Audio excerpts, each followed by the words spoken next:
but I want to start today's talk, inshallah, with European history.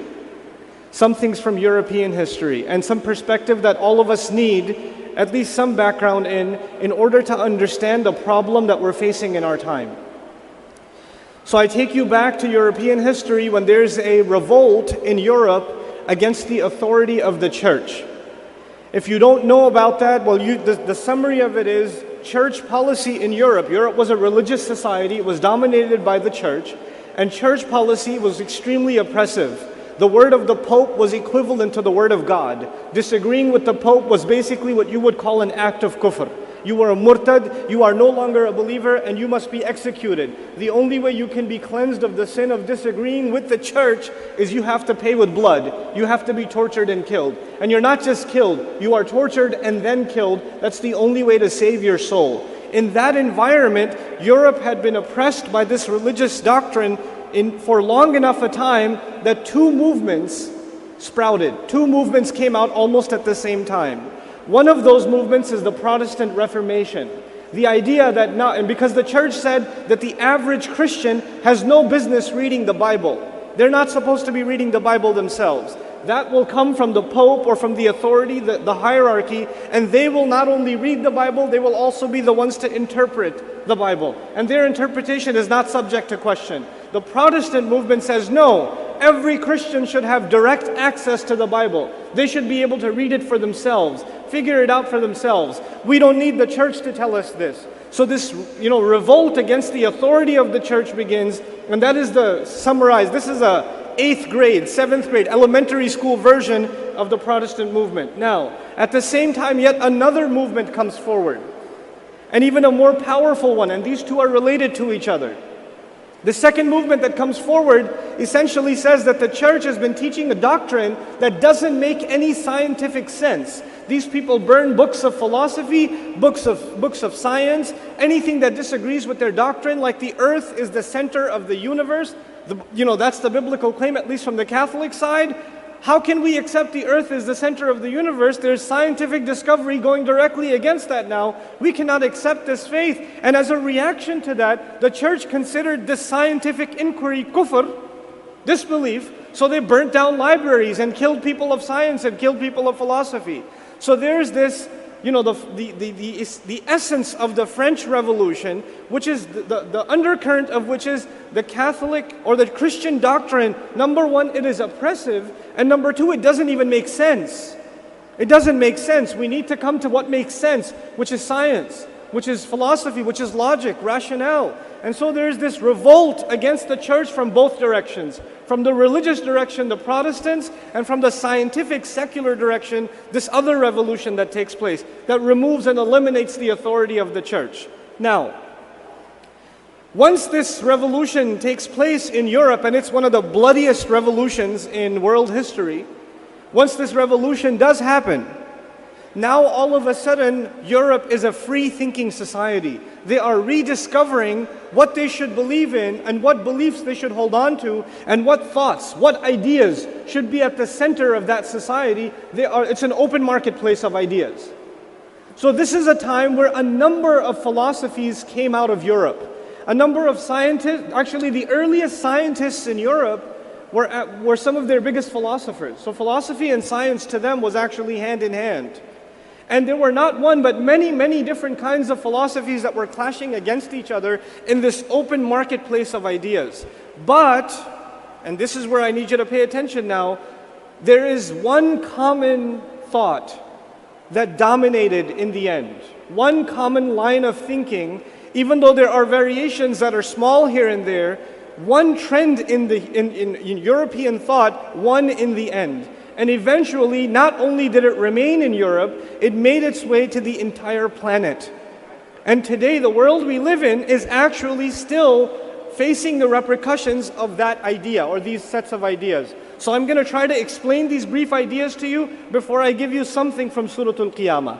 It's supposed to be from the beginning, the ayat of Surah Al-Qiyamah, but I want to set the scene a little bit for you first. In pre-modern society, most societies in the world, if not all societies in the world, were dominated by religion. All society, doesn't matter which religion, whether it's the Hindu religion, whether it's Christianity, whether it's Islam. In pre-modern society, most societies had some kind of religious doctrine. And in religious societies, religious teachings are the most important thing. Science is not the most important, business is not the most important. The most important thing, the highest kind of credential, is the religious leader. So in ancient societies or pre-modern societies, the priest or the minister or the imam or the alim, right? Or the spiritual guides of the Hindus or whatever, these are the most important people. They hold a very high caliber in society. And what do you learn from these people? You basically learn three things. You learn to emphasize three things. You learn to emphasize God. We're not talking about Islam yet, so I'm not saying Allah, not yet. But you learn to emphasize God. Now for different religions, that means different things. It could be multiple gods, or it could be one God, or it could be, an entire mythology of gods, whatever it may be, but some kind of unseen God. That is the first emphasis. The second emphasis is on the soul.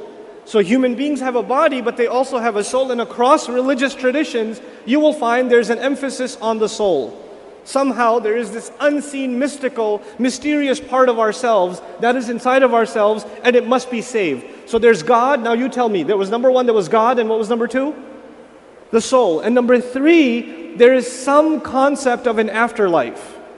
There is something that is going to happen after this world. Whether it's you're going to be resurrected as a tree or a bird, or you're going to go to heaven or hell or whatever it may be, but this is not the only life. There is more to life than this. There's more to existence than this. So across all the different religions, three things get emphasized. God, you tell me now, God, and what else? The soul, and what else? And afterlife. Is that true of Islam also? It is actually true of Islam. It's true of Islam as well. Now, this revolution in Europe happens, and they say that we have in Europe also under the church, we've been emphasizing God, we've been emphasizing the soul, we've been emphasizing the afterlife, but this life is horrible. Look at what the church has done. All this time we've been thinking about God. We were thinking about the wrong thing. We should have focused our energies and thought and our intellect on the universe. We should have been thinking not about God, but about the physical universe. Okay, if you're not going to think about Allah, you're not going to think about God, what's the next biggest thing? It's the physical universe. We should have exhausted ourselves trying to understand the physical universe. And actually, the little that we have tried to understand, it has brought about a lot of benefits. Like when you study the physical universe, which is basically science, right? When you study the physical universe, you get discovery. And what does discovery do? It makes the world a better place. It brings about different kinds of invention, different kinds of utility. You cannot have that unless you study the physical material universe. So they say people that have been studying God, look what they've produced. And the people that study the universe, look what amazing things they're starting to produce. Look at the machinery we're able to build. Look at the advances in architecture. So we need to put our energies and our attention on the physical universe as opposed to what? God. What was the second emphasis? I ask you again just to check if you're alive. The soul. What is the soul? Has anybody even seen it? Can you even tell where it is? We're so worried about the soul, but what about all the diseases in the world? What about better nutrition? What about this physical body? So the emphasis needs to be shifted from studying the soul to studying the body. So look at the last few centuries. Has the human body been studied more than ever before in human history? Absolutely. Has the physical universe been explored? Materials on this earth and beyond, ever before than human history? Absolutely. So God got replaced by the universe, and the soul got replaced by the body, intellectually speaking.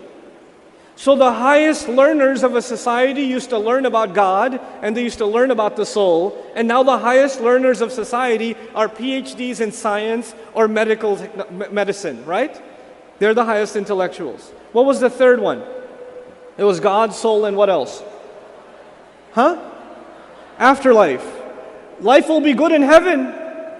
Life will be good. You suffer here, and it'll be good in heaven. What do the Europeans say? We're tired of this. We don't want the life I don't even know if there is one. We need to emphasize the life of this world. Let's see how we can make this life better. Let's explore political science. Let's explore sociology. Let's explore anthropology. Let's explore public relations. Let's explore all of these humanitarian or human sciences that can make society a better place so we can govern ourselves and live better. And by the way, the more they studied these things, the more they studied, urban development, the more they studied political science, the more they studied sociology, the more they even studied psychology. Did it have a positive impact, visible positive impact in Europe? It did. Roads started getting built, buildings started coming up, trade started expanding, inventions started coming up. As a matter of fact, before the United States, what was the leading where were the leading nations of the world that everybody was envying? It was Europe. And they didn't obviously keep themselves to that patch. They wanted to bring, as a result of this, they wanted to expand these ideas all over the world and expand for greedy reasons all over the planet. So actually most of us, the Muslims today, most of us our ancestors have tasted European colonization. Most of us. We have had the taste of it. And as a matter of fact, you know what that means? Our ancestry has people that directly received a European format of education. And as a matter of fact, in countries like Pakistan and India and Algeria, you go all over the Muslim world, you will find the public school system and the educational curricula that they use to this day are actually directly influenced by the French and the British and whatever they left behind. It's still there. It's still there. It hasn't gone anywhere. Now, I share all of this with you because in the middle of all of this, when people said, well, what about Iman? What about faith? What about God? People said, basically, arguments started happening. There is no God, there is no religion, it's all man-made, etc., etc. So there were a bunch of people in Europe that became atheists. This year I had an opportunity to go to Switzerland, which is a very conservative society. They are extremely cautious of preserving their churches from 400, 500 years ago. No one goes to church, but the church building is perfectly intact. Like they love the history of it, but they want nothing to do with the religion. I actually surveyed people around. Are you religious? No, I don't believe in religion. I don't believe in religion. But they still hear the church bells.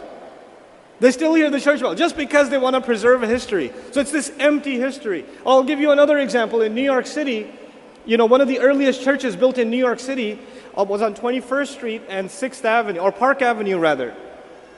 It's a historic site. So the government, or the state government has declared it a historical monument, so you can't tear it down. So in the middle of all these modern buildings, there's like a 200-year-old church, Catholic church. But nobody goes to that church, so they turned it into a nightclub. It's actually a nightclub now, but the building is intact exactly as it was.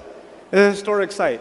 I used to walk by that church every day to college, and I'm walking by and it says, ladies free drinks on Thursday night. And I'm like, what kind of church is this?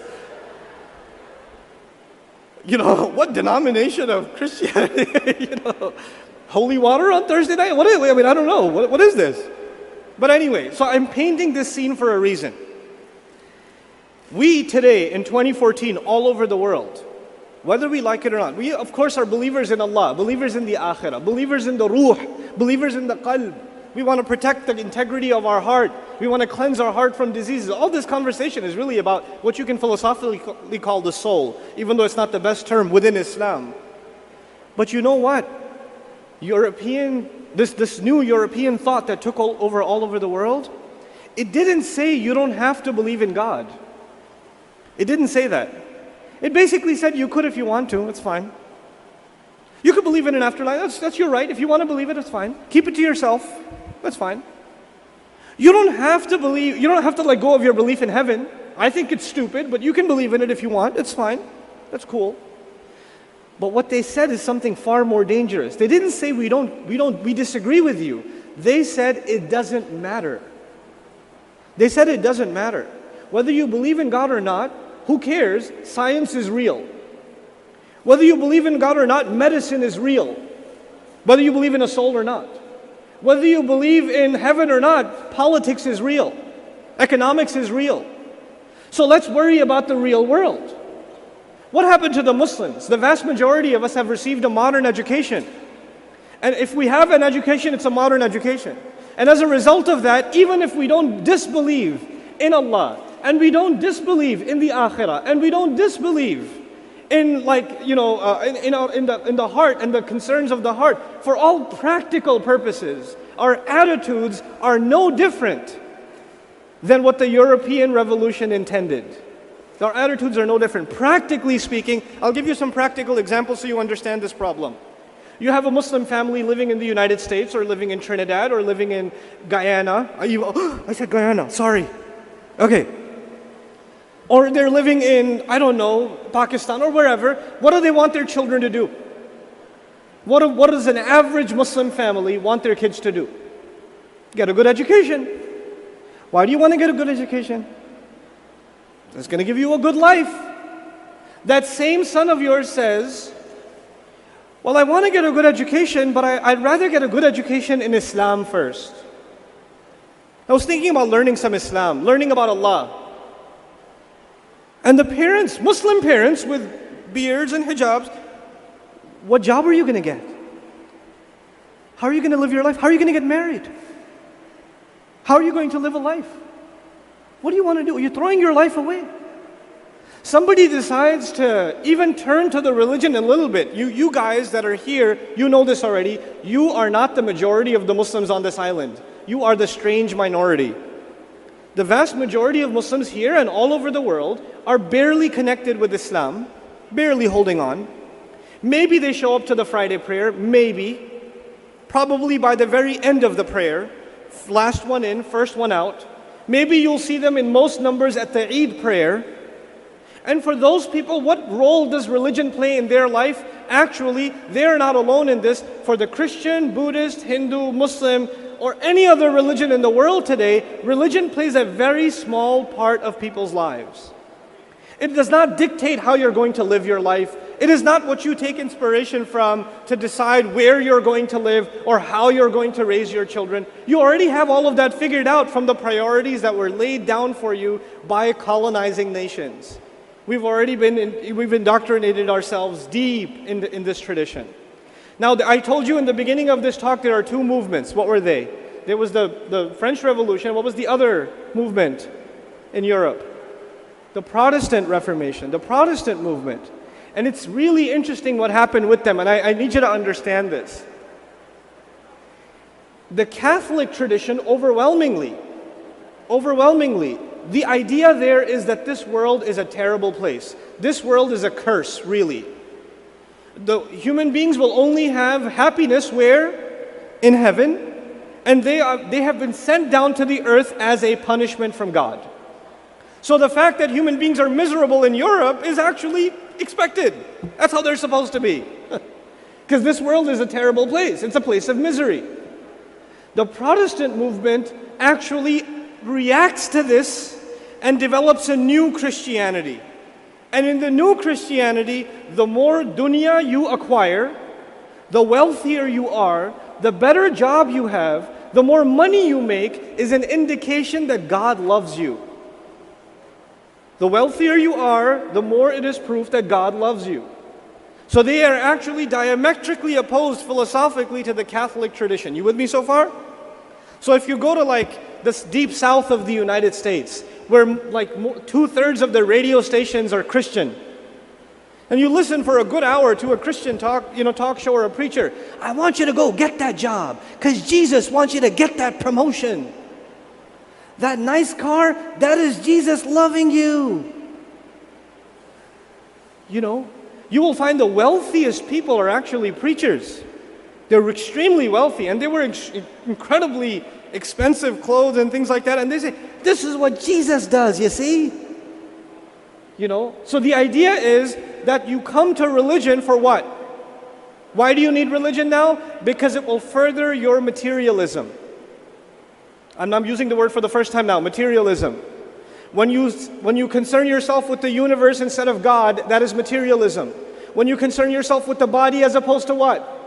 The soul, that is materialism. When you concern yourself with this life over the next life, what is that? Materialism. Modern Christianity became a way to justify materialism, to further materialism. And Muslims were not too far behind. When do Muslims really get happy for each other and celebrate and do some ibadah? Even the Muslim that doesn't pray, doesn't even come to Jumu'ah, when he buys a new house, he has an Ameen at his house. Yes or no? Why? Because Allah has really blessed me. Allah has blessed me. This must be a sign that Allah is happy with me. The more dunya you acquire, the more is an indication that Allah is happy with you. This twisted idea even took over much of the Muslim world. And of course we have the opposite reaction. This dunya is horrible. This dunya is evil, it's corrupt. Now in the middle of all of this, what I just wanted to share with you is what the Quran does. And this is a long, philosophical lecture, but I'm going to take you 5 minutes. I want to drop a seed. Maybe if we get a chance to talk about this tomorrow, I'll expound on this tomorrow. But at least just one idea I want to give you, inshallah. The spirituality, what will increase your iman, what will increase your taqwa?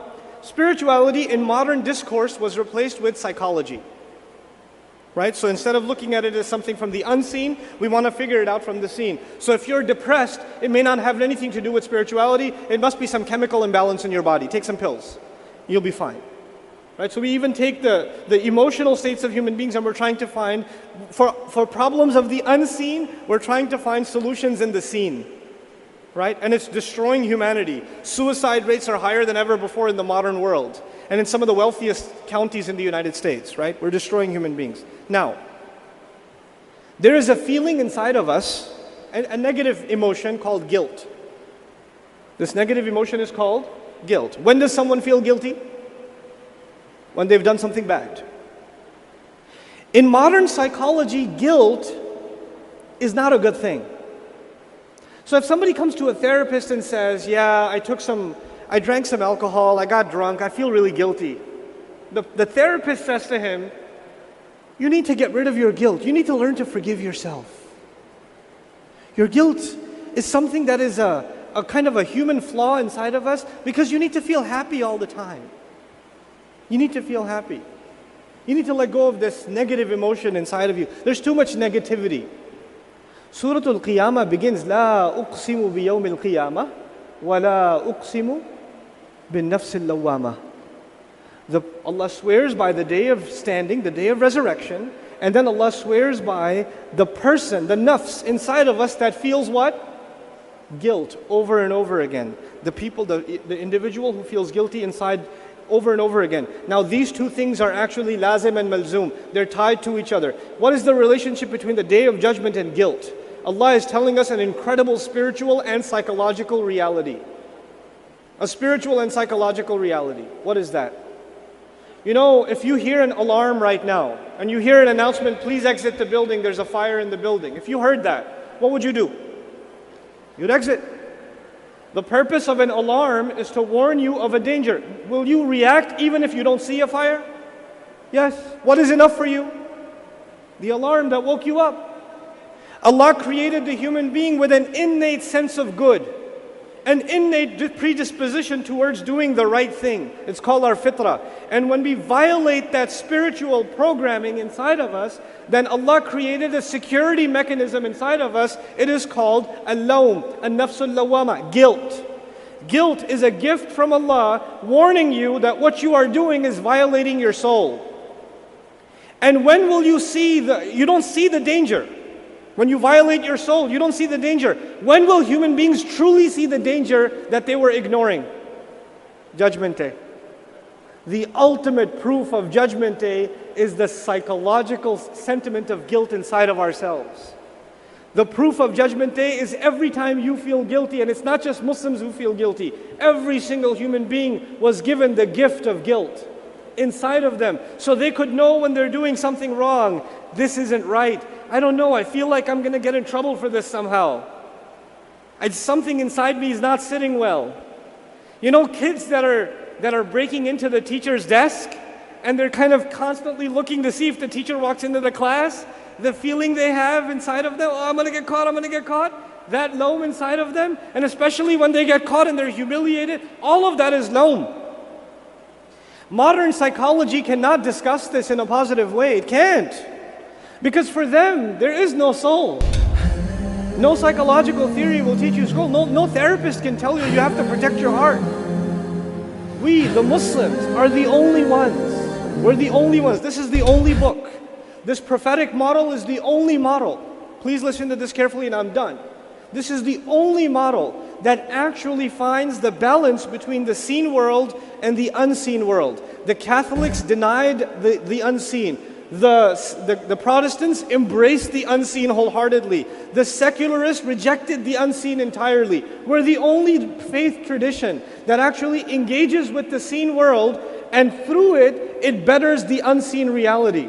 I'll just give you one example of that, as part of this. And that is that, for Buddhists, when they pray, they close their eyes. Or when they meditate, they close their eyes. And you'll notice in many spiritual traditions, people concentrate and meditate for hours and hours with their eyes closed. How do we pray? Eyes open. Now you tell me, if you closed your eyes and prayed, wouldn't it be easier? Honestly, tell me, would it be easier to concentrate if you close your eyes? It would be, but we don't. We keep our eyes open. Why is that? You ever wonder why that is? It's actually a fundamental of this religion. You are supposed to connect with the unseen God, the unseen Allah, while not losing sight of the fact that you're living in this world. Even in salah, we don't get to disconnect ourselves from this world entirely. We don't. Why would the Messenger of Allah, sallallahu alaihi wasallam, the most connected to Allah, why in the world would he shorten his prayer when he hears a child crying? Shouldn't he be so engrossed in prayer that he wouldn't even hear an earthquake, let alone a child crying? We are not a spiritual people at the expense of living in this life. We have to find that balance between these two things. This balance has to be restored, not just for ourselves, but for all of humanity. So many have rejected the religion completely, and as an adverse reaction, so many have become extremists in religion.